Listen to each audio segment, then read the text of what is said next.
So after we have actually figured out this, sometimes it can be a bit complicated just multiplying this value through, especially if you don't have numbers, actual numbers in your information matrix, but overall this should be possible.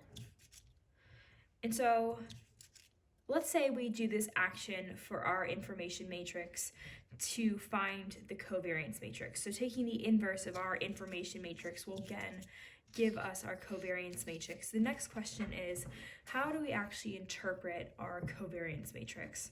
So let's go back to our general example where we found the information matrix with parameters alpha and theta. Once we have taken the inverse of the information matrix, how do we decipher what all these positions in our new covariance matrix mean? So let's start with this leading diagonal here. The first entry of this 2x2 matrix would be the variance of alpha. And then the next entry in this diagonal would be the variance of theta. So this diagonal here for this 2x2 matrix is just the variance diagonal. So we can interpret that these variances are just the variance of our estimators for alpha and theta. And here in these two entries we have the covariance of alpha and theta.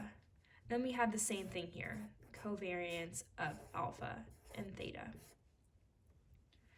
All right, so the covariance represents how alpha and theta change with respect to one another. All right, so it's important that when you're going through these different problems where you have to figure out what the covariance matrix, it's important, especially for the exam, to know how to interpret your final result for this covariance matrix. All right, thank you very much. I hope you guys learned something from this video today, and good luck in class.